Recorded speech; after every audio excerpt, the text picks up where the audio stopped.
অভ্যুত্থানকারী তরুণদের প্ল্যাটফর্ম জাতীয় নাগরিক কমিটি এবার আগামী সংসদ নির্বাচনে অংশগ্রহণের পরিকল্পনা নিয়ে এগোচ্ছে। সংগঠনটির মুখপাত্র সামান্তা শারমিন জানান, তাদের প্ল্যাটফর্মের অধীনে নতুন দল গঠনের সিদ্ধান্ত হলেও এখনও নাম ঠিক হয়নি। আমরা নাম নিয়ে কোনো ধরনের কোনো সিদ্ধান্তে আমরা পৌঁছিনি এবং এইটা নিয়ে কোনো আলোচনার মধ্যেও আমরা এই মুহূর্তে নেই। আমরা আপাতত মনে করছি যে সাংগঠনিক কাজ করা এবং মানুষের মধ্যে যাওয়া এবং যেই আপকামিং জায়গাগুলো আছে রাষ্ট্র পুনর্গঠনের জন্য যে জায়গাগুলো আসলে নিশ্চিত করা প্রয়োজন এবং যেই জায়গাগুলো টাচ করা প্রয়োজন সাংগঠনিকভাবে, সেই জায়গাগুলো আসলে আমরা বেশি কাজ করছি। এই মুহূর্তে সাংগঠনিক প্রক্রিয়ায় সবচেয়ে বেশি গুরুত্বপূর্ণ এবং মাঠ গোছানোর যেই ব্যাপারটা সেটাই সবচেয়ে বেশি আমরা গুরুত্বের সাথে করছি। তবে রাজনীতিতে তরুণদের দেখতে চায় না পুরনোরা, এই অভিযোগ করে দলগুলোর সংস্কারে জোর দেন সামান্তা।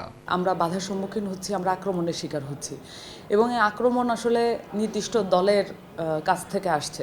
তো আমরা আসলে এই অভিজ্ঞতায় খুবই, আপনারা দেখেছেন যে আমাদের 16ই ডিসেম্বরে বরিশালের যে প্রোগ্রামে আমাদের কর্মসূচিতে বিজয় র্যালিতে আক্রমণ করা হয়েছে। অভ্যুত্থানে যত মানুষ আছে, যত মানুষ আসলে রাস্তায় সেই ফাইটটা করেছেন, সংগ্রামটা করেছেন, তাদেরকে একত্রিত করে আমরা আমাদের সাংগঠনিক প্রক্রিয়া করছি। নির্ভয় ভোটাধিকার প্রয়োগের পরিবেশ নিশ্চিত হলেই নির্বাচন চায় জাতীয় নাগরিক কমিটি।